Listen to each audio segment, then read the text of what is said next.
All money is created as debt. More debt means more money. If everyone paid their debts, there would be $0, well, negative dollars actually after interests. As long as people buy into the fictional money, everyone is just transferring wealth to the banker's coffers. When things go really sour, revolts happen as the currency's true value is not merely nothing but negative. Money with nothing but debt backing it is a concept that enslaves all but those who lend it. The term seigniorage refers to the profits earned by a central bank or other national monetary authority through the production and maintenance of the base money which makes up a currency. Welcome back to the Atlantis Report. You are here for your daily dose of the truth, the whole truth, and nothing but the truth. Please take a second to smash that like button. And as you know, friends, I rely totally on your donations to keep this channel functional. As you know, it takes a crazy amount of research and time to bring you this content on a daily basis, so I hope you consider helping with whatever donation you can afford. Thank you. Paper is poverty. It is only the ghost of money, and not money itself. Paper is the usurer's tool for domination. It is the fount of all of their ill-gotten power. With these counterfeit notes, they slowly acquire not only the world's gold and silver supplies, real money, but also other assets such as real estate. This, from Article 1, Section 8 of our Constitution, the Congress shall have power to lay and collect taxes, duties, imposts, and excises, to pay the debts and provide for the common defense and general welfare of the United States, but all duties, imposts, and excises shall be uniform throughout the United States. To borrow money on the credit of the United States. To regulate commerce with foreign nations, and among the several states, and with the Indian tribes. To establish a uniform rule of naturalization, and uniform laws on the subject of bankruptcies throughout the United States. To coin money, regulate the value thereof, and of foreign coin, and fix the standard of weights and measures. To provide for the punishment of counterfeiting the securities and current coin of the United States. It says nothing about Congress borrowing from a private banking institution, and it stipulates that Congress has the duty to punish counterfeiting of the securities and current coin of the United States. I would say that rule applies to the Fed and all of its international stockholders. Fractional reserve banking allows the wealthy to borrow money created out of thin air at zero or near zero interest, then loan it to producers at high interest and then seize the assets of the producers when they can't pay up. Then the wealthy get to rent those assets back to the producers and extract the greatest percentage of profits from other people's labor for eternity.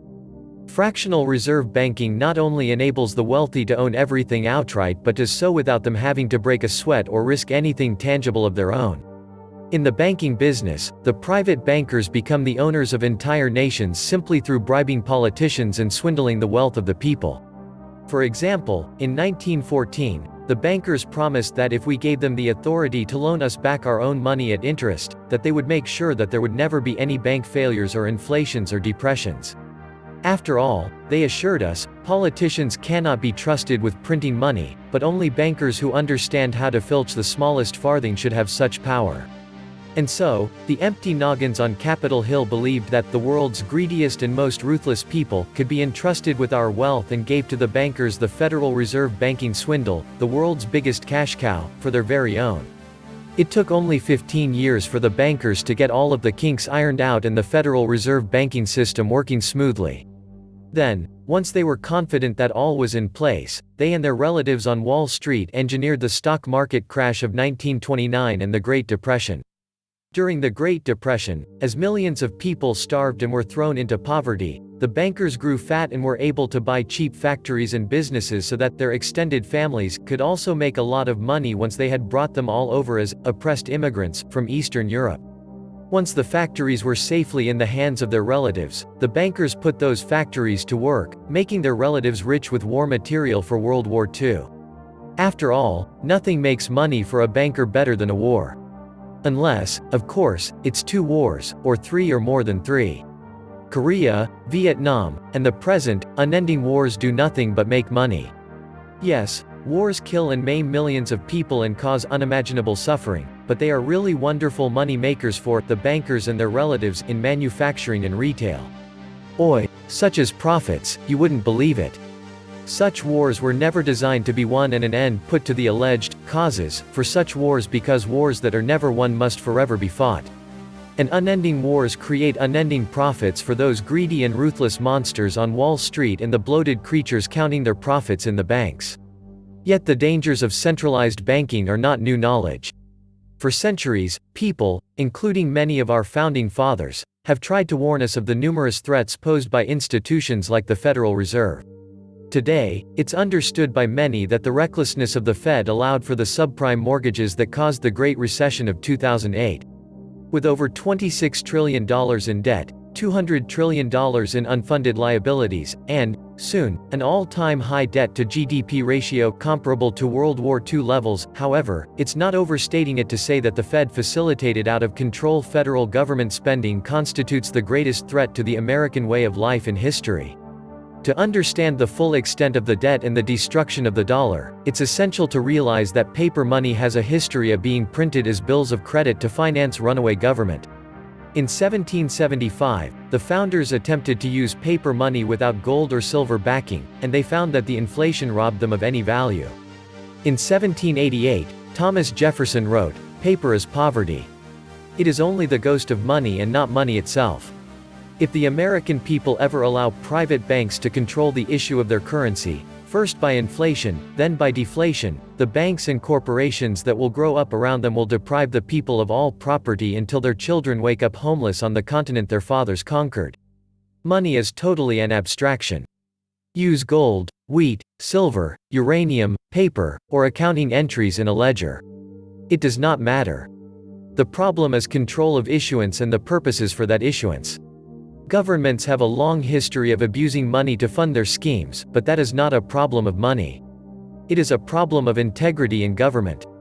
Without integrity in money, a return to the gold standard will mean nothing. Efforts will begin immediately to weaken the currency. Gold is restrictive only because it is costly to print. Printing gold means mining gold, of course. One would, therefore, expect agitation to print gold certificates soon so that gold can indeed be printed. We then are off on the road to fiat currency again. Why bother? We would be better off to change monetary policy and stop worrying about gold. Fix monetary policy, and we will not have trouble over gold. An expanding economy will need an expanding money supply in any case. It is more efficient to print it or just write it up on a ledger. Gold is expensive. Our most pressing problem is cheats and thieves are controlling the banking industry. Until that is fixed, there is no hope. But there is also no hope if traditional banking returns to treat the integrity of money as amounting to no more than the maintenance of a store of value. Those who love gold only mean to sit on their pile of money and strangle trade.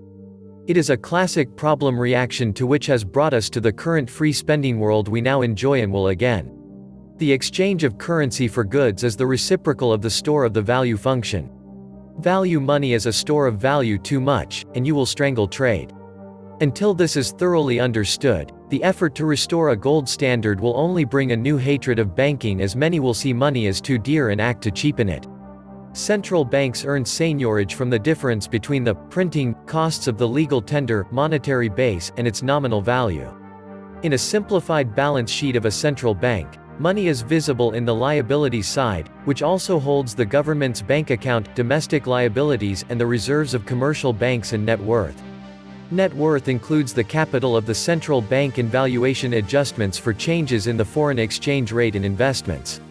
A central bank's assets include securities, foreign exchange reserves, net foreign assets, and loans to commercial banks. Thus, when a central bank buys assets, such as government bonds, it simply either creates money directly or debits the reserves of commercial banks to maintain balance. In the programs of quantitative easing, QE, the latter option has been used. The central bank earns income in the form of interest from these holdings. If the liabilities contain required reserves and currency, the central bank has zero-cost financing. If the liabilities contain excess reserves and/or domestic liabilities, the central bank will need to pay interest. The Federal Reserve Bank, a privately owned bank that employs economists that gives them the appearance of a central bank, is not going to survive. What they did in all reality is transfer what is their deflation, which upon transfer, inflates, to the non-major central banks, which in turn is what produces the type seigniorage the majors are looking for. This is via, not care of, the IOU known as the Federal Reserve Note. This via mechanism is how the treasury passes on its inflation to the rest of the world. That's only one way. Species payments did not exactly go away as all think. Goes to decimal fractions as your only clue. The major central banks transferred and/or traded their liquidity, which is not to be confused with assets per se, to the non-majors. This statement forms the impetus of something I have been saying for years. Government debt is the new subprime. This statement thus builds on something I have been saying for years also. The founders warned us about central banking. The central banks are a problem in themselves, but letting the cabal run them is insane. People tend to forget that central banks, compared to the economy, are a fairly new invention. They assumed their current role as setters of interest rates only in the 1920s and became the guardians of inflation in the 1980s. In the 2010s, they became the unwitting destroyers of the pricing mechanism in the capital markets. Their evolutionary path seems clear, and it is very detrimental to the overall economy.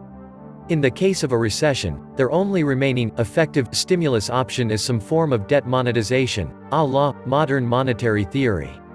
If enacted, this will signal the end of the monetary system as we know it, but also ensure the end of central bank hegemony because of the inflationary crisis which will ensue. That's why we should not be surprised if central banks are not around after the coming crisis has passed. Their pernicious asset-buying programs and negative rates have left them vulnerable politically to any larger shock, such as a crash in the asset markets or a global recession. Venturing into debt monetization would seal their fate. There is no means of avoiding the final collapse of a boom brought about by credit expansion. The alternative is only whether the crisis should come sooner as the result of voluntary abandonment of further credit expansion, or later as a final and total catastrophe of the currency system involved. So the moral of the story. When we can predict the knee-jerk reactions of central bankers and the politicians that they serve, we'll be able to better predict recessions because we'll be able to better predict when the QE and interest rate suppression will cease. In either case, a political reckoning for years of reckless central bank policy is fast approaching, and they may not survive what is about to hit. Their death will bring back honest money and the value of real labor. For over 2,000 years. Where would we be as a civilization if we didn't have this parasite? Time to execute the creature from Jekyll Island. This was the Atlantis Report. Please like, share, leave me a comment, subscribe. And please take some time to subscribe to my backup channels, I do upload videos there too. You'll find the links in the description box. You will also find a PayPal link if you want to make a donation. Thank you wholeheartedly to all those of you who have already donated. Stay safe and healthy, friends.